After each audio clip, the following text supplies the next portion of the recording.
Genghis Khan's weathered hands, accustomed to gripping a sword hilt and drawing a taut bowstring, today skillfully tightened thick leather straps. His breath plumed in thick clouds in the frosty air as he bent over the enormous felt yurt secured to a cart. This particular day, which began with the sunrise in the frozen steppe, would be filled with similarly simple yet vital actions, each revealing an unexpected side of the great conqueror. The creaking of the icy wheels of the enormous cart, pulled by 20 oxen, echoed across the cold steppe, drowning out the biting wind. Genghis Khan, the ruler of the largest empire of his time, whose name struck terror from China to Europe, whose word was law for millions, was now personally checking the fastenings of his dwelling. His gaze, usually piercing and stern, was focused on the knots. His fingers, despite the frost, deftly found the right spot to tighten a strap. Warriors watching him from a distance felt his presence, his unwavering vigilance, even as he attended to such an ordinary task as preparing for the winter migration. On this day, as the legendary conqueror, whose armies had swept away cities and nations, put his strength into a mundane task, it became clear that his power wasn't built solely on battles. It grew instead from the small details of everyday life, from his personal example, and from an iron will that governed not only armies but every aspect of the Horde's existence. This scene revealed the man behind the legend, a leader whose authority stemmed from meticulous attention to daily life and an unyielding personal resolve. Genghis Khan, once simply Temujin, a son of the steppe who lost his father early and knew poverty, achieved the impossible. He united the scattered, perpetually warring Mongol tribes into a single vast horde, creating an empire that stretched from horizon to horizon. His power was now absolute, but this power demanded constant vigilance. Every morning, stepping into his nomadic yurt, he felt its fragility despite its felt walls. Inside, it was humbler than those who had heard of his greatness might expect.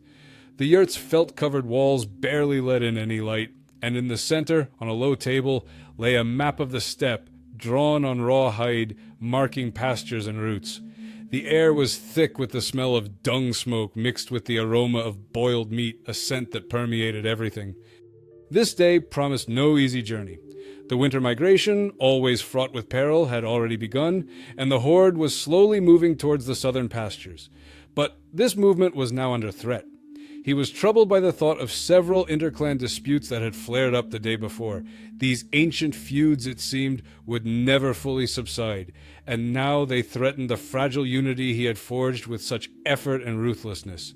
Any serious conflict could slow the entire horde's movement, endangering the lives of thousands of people and animals as winter approached. The faces of the nukers, awaiting his orders at the yurt's entrance, reflected their road weariness and loyalty. But Genghis Khan also sensed a hidden tension. He understood that each such day was a test of his power, his Yassa, and his ability to hold this vast entity together. This time, the stakes were high. Today would decide whether his new order would solidify or crumble under the weight of old feuds and the harsh winter. As the day began, Genghis Khan awoke before dawn. The cold permeated the felt walls of the yurt. Even the multiple layers of hides that served as his bed couldn't fully shield him from the morning frost. His body, accustomed to the hardships and rigors of nomadic life, felt every joint, every muscle, yet he rose quickly. The rough felt beneath his fingers felt coarse yet familiar. He thought of the day ahead, of the disputes awaiting his judgment, and of the long journey that lay before the horde. The ritual of dressing was simple yet lengthy. First, a thin shirt of coarse cotton went onto his bare skin. This was followed by several layers of thick wool tunics. Over these, he put on a heavy sheepskin robe, fur side in, and then another, fur side out, to protect against wind and snow. On his feet, he wore thick felt stockings and tall horsehide boots. Each layer added warmth, but it also restricted his movement, creating a sense of heaviness. The creak of the leather with every movement reminded him of the harsh reality of steppe life. Breakfast was just as simple. A sleepy-faced servant handed him a bowl of hot but bland milk tea that burned his tongue, and a piece of dried meat. Genghis Khan ate slowly, feeling the warmth spread through his body, chasing away the lingering sleep and cold. He thought about the need to maintain iron discipline, about how every step and every action this morning was preparation for a day when his will would become law for thousands. Just as Genghis Khan was finishing his meager breakfast, the usual calm of the morning was shattered. A messenger burst into the yurt, gasping for breath, his face frostbitten. He fell to his knees, his eyelashes white with frost, trembling from the cold and urgency. His stammering words broke the morning's silence, reporting a serious conflict. Two clans, long at odds over winter pastures, had clashed over territory. The dispute had escalated into a skirmish, and blood had already been shed. The tension in the air became palpable, even through the scent of the messenger's sweat. His heartbeat seemed audible in the sudden silence. Genghis Khan felt the familiar weight of responsibility intensify. This conflict threatened not only the pace of their migration, but also the unity of the entire horde.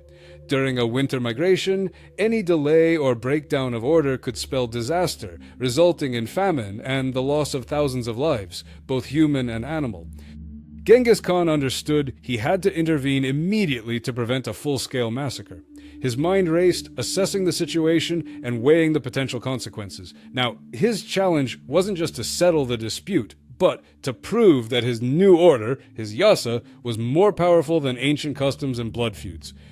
Genghis Khan, clad in heavy furs, mounted his horse. His body, accustomed to long treks, felt every movement of the animal, every gust of cold wind. He set off towards the site of the conflict, riding through the vast, moving camp.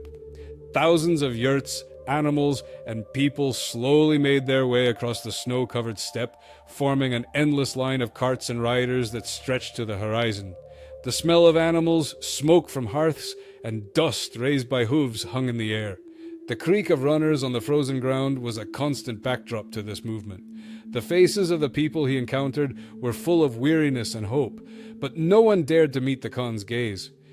Midway through their journey, the horde paused to rest the animals. Suddenly, Genghis Khan's attention was drawn to screams. Nearby, in an open space, a punishment was underway. A warrior caught stealing was being publicly whipped. Each blow was accompanied by a dull thud and a cry that echoed across the snowy plain. Crimson blood on the white snow stood out starkly, a warning to all who dared defy the Yassa. The observers' faces, frozen in horror, including women and children, reflected fear and submission. Genghis Khan watched the scene unfold, his gaze impassive. He understood that this cruelty was necessary. This path was not just a road, but a living embodiment of his empire, where order was maintained through fear and unquestioning obedience. Genghis Khan sat on a low felt seat in a makeshift judicial yurt. Cold air seeped through the felt seams, and despite the fire in the hearth, a biting cold permeated the space. The yurt was thick with tension and the smell of sweat. Before him stood the elders of rival clans, their faces etched with anger, fear, and submission. His posture was rigid, his back straight, his gaze impassive. Every word he uttered carried weight. Every movement was deliberate. Outwardly, he was the embodiment of unyielding power, a shaper of destinies. But inside, he felt weariness, the cold seeping into his bones, and the heavy burden of constant perfection. He listened to the arguments, his eyes sweeping across the faces, searching for lies or hidden motives. He felt his fingers growing numb from the cold, subtly clenching them to bring back feeling. This brief moment of physical discomfort reminded him of his human nature, hidden behind the Khan's mask, but he wouldn't allow himself to show any weakness. His decisions had to be swift and final to maintain order. Genghis Khan delivered his verdict, his voice firm and emotionless. Several warriors were sentenced to punishment, and clans were ordered to strictly adhere to the new pasture boundaries. His decision was more than just a judgment. It was the foundation upon which he built his empire, knowing that any weakness could spell disaster. No sooner had Genghis Khan delivered his verdict and the clan elders, their heads bowed in submission, left the yurt, than a new messenger burst in. His face was etched with worry and frostbite, and his words, delivered in a broken voice, landed like a punch. He reported a sudden change in the weather. A powerful blizzard was bearing down, threatening to swallow the entire horde within hours. The sky, visible through the opening at the top of the yurt, had already darkened, signaling impending doom. A sharp, biting gust of wind, laden with snow, made the yurt's felt walls tremble. The piercing cold intensified with each passing minute, seeping through every layer of clothing. The day's original plan was crumbling. Halting the migration would mean the death of thousands of animals from hunger and cold, followed by the people themselves. Genghis Khan felt his control slipping, as if the elements were challenging his authority. He had to take emergency measures, sacrificing rest and food. The rest he never got after long hours of travel and judging was now postponed indefinitely. Now he had to contend not with men, but with the elements themselves, and the cost of failure could be unimaginably high. Genghis Khan retreated to his yurt. In the dim light, only the faint glow from the dying embers in the hearth illuminated his figure, huddled with his knees clasped. The howling wind outside, drowning out all other sounds, seemed to echo the whirlwind of thoughts in his head. He reflected on the approaching storm, on the fragility of life on the steppe, and on the sacrifices that had to be made for unity. His thoughts returned to his own harsh childhood, to the struggle for survival, when every day was a trial and death lurked behind every hill. The thought gnawed at him that his power wasn't merely strength, but an immense burden of responsibility for thousands of lives, for the very future of an entire empire. He saw his people suffering from cold and hunger, and their animals perishing along the way. He realized that any delay, any single mistake, could spell the end for the entire horde. His gaze, fixed on nothingness, was filled with grim determination. He could not afford weakness. In the silence of that night, with the wind howling, he made a decision. The horde would not stop. They would push through the storm, relying on discipline, on the Yassa, and on their collective will to survive. Retreat meant defeat, and defeat would be the end of everything he had built. In that same night's silence, under the howling wind, he made a decision that would determine the fate of thousands and his own. The horde continued its march through the raging snowstorm, but it was already clear that the day had not passed without losses. Frozen animal carcasses lay everywhere, abandoned along the path, their fur covered in snow. The gaunt faces of the warriors, herding the remaining livestock, were pale and frostbitten, their movements slowed. Several men suffered from severe frostbite, their moans swallowed by the howling wind. Genghis Khan, physically exhausted, pressed on, his will unbroken. Yet, even in his eyes, usually devoid of emotion, a deep weariness was now visible. When the horde finally paused for a short break, seeking shelter from the storm's fiercest gusts, his entourage displayed weariness and unspoken resentment. No one dared voice it aloud, but the trembling hands of the servants offering food and the downcast gazes of the nukers spoke volumes. At supper, a meager broth, Genghis Khan felt a profound weariness seeping into his very bones. He ate slowly, feeling every bite, his body shivering from the cold. In his eyes, one could see not just weariness, but also a faint shadow of doubt, which he carefully concealed. The day was over, but its consequences were only just beginning to surface, leaving on the great Khan's face not only the mark of exhaustion, but also a profound sense of loneliness. In the dark yurt, only the faint glow of dying embers in the hearth offered any light. Genghis Khan lay awake. Outside, the storm's howl against the felt walls never ceased, merging with his thoughts. This day, filled with practical hardships and harsh decisions, was different from many others. It had solidified his new order in the face of both the elements and internal strife. Today's losses were keenly felt: frozen animals, frostbitten people. But his decision to move forward, to not halt in the face of the threat, showed everyone that his will was stronger than any obstacle. This was a lesson that would be learned not only by his warriors, but also by future generations of his empire. He pondered the future, how his decisions today would shape generations. Every victory over chaos, whether it was interclan strife or the fury of the elements, was a step towards creating the great Yassa, a law designed to hold his vast empire together. His hand instinctively reached for the small worn amulet hanging around his neck.